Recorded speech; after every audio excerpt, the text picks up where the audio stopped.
भाजपच्या स्थापना दिनाचं औचित्य साधत नागपुरात भाजप युवा मोर्चा आणि भाजप महानगरतर्फे मुख्यमंत्री फडणवीसांना भाजपचा ध्वज देण्यात आला। मुख्यमंत्री फडणवीसांकडून हा ध्वज घरावर लावण्यात आला। बावनकुळे यांच्या विरोधातील खोट्या आरोपांवर भंडाऱ्यामध्ये भाजप आक्रमक, दिशाभूल करणारे आरोप करणाऱ्या कथित पत्रकार रामेश्वर दरेकर यांच्या विरुद्ध गुन्हा दाखल करण्याची मागणी। भोंदू खरातच्या परातीत महायुतीतील अनेक नेतेगण सीबीआरवरून हे समोर आलं। काँग्रेस नेते सचिन सावंत यांची प्रतिक्रिया। अनेकांची कुटुंब आणि जीवन उद्ध्वस्त झालं, याची जबाबदारी कोण घेणार? सचिन सावंत यांचा सवाल।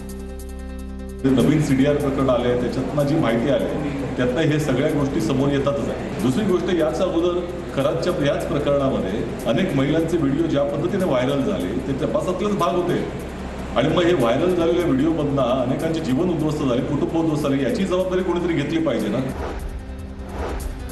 पुणे महानगरपालिकेच्या महत्त्वाच्या प्रशासकीय बैठकींना आमचे उपमहापौर परशुराम वाडेकर यांना निमंत्रित न करणं ही गंभीर बाब। रामदास आठवले यांचं ट्विट।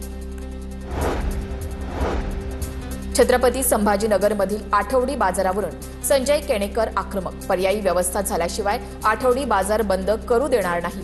आठवडी बाजार स्थलांतरित करण्याच्या निर्णयावर केणेकर आक्रमक।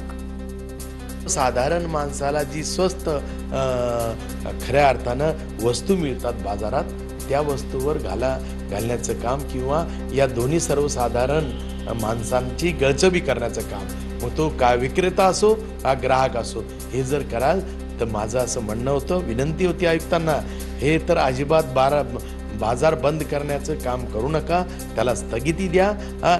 पर्यायी व्यवस्था बाजाराला झाल्याशिवाय बाजार बंद आपण करू शकत नाहीये आणि ते आपण चुकीचं करताय आणि मग ही मनमानी मी चालू देणार नाही, ही भूमिका घेतली। अर्जेंटिनातील ब्युनोस आयर्स प्रांताचे महापौर अल्बर्टो इशी मुंबई दौऱ्यावर। उपमहापौर संजय घाडींनी अल्बर्टो इशी यांची सदिच्छा भेट घेतली। मुंबई महापालिकेकडून इशी यांचा सत्कार करण्यात आला। मुंबईच्या विकासाबाबतची माहिती घाडी यांनी दिली। नाशिकमध्ये अखिल भारतीय संत समितीची राष्ट्रीय बैठक आयोजित। बैठकीला देशभरातील साधू महंत उपस्थित। छगन भुजबळ यांची उपस्थिती होती। बैठकीत राष्ट्रीय सुरक्षा विषयावर चर्चा। पुण्याच्या इंदापुरात श्रीराम नवमी उत्सव सोहळ्याचं आयोजन। विश्व हिंदू महासंघ आणि सकल हिंदू समाजाकडून सोहळ्याचं आयोजन करण्यात आलं। अंजन गावातील शिवरायांचा पुतळा दुसऱ्या जागी बसवल्यानंतर विशेष पोलीस महानिरीक्षक सुनील फुलारींची गावाला भेट। बाहेरून येऊन गावात फूस लावणाऱ्यांवर कडक कारवाई करणार, सुनील फुलारींचा इशारा। मागच्या 3 दिवसापासून इथे जो किंचित तणाव निर्माण झाला होता तो आज पूर्णपणे निवळलेला आहे। इथे जो वाद निर्माण झाला होता त्याच्यावर तोडगा काढण्यात आलेला आहे आणि कायद्याच्या चौकटीत बसेल अशा प्रकारे त्याचं सोल्युशन काढण्यात आलेलं आहे।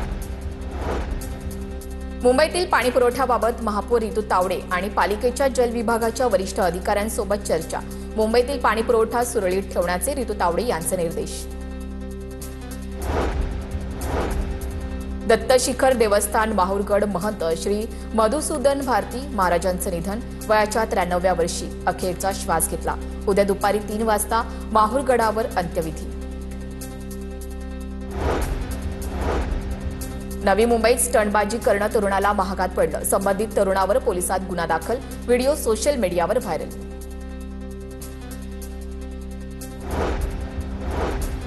नवी मुंबईत स्पाच्या नावाखाली चालणाऱ्या वेश्या व्यवसाय रॅकेटवर पोलिसांची कारवाई। रोडपालीमधील गोल्डन किंग्स पावर छापा टाकत उत्तराखंडमधील एका जोडप्याला अटक। अकोल्यात थार गाडीची ट्रॅफिक सिग्नलला जोरदार धडक। धडकेत ट्रॅफिक सिग्नल पडला तर थारचंही मोठं नुकसान। सुदैवानं अपघातात कोणतीही जीवितहानी नाही।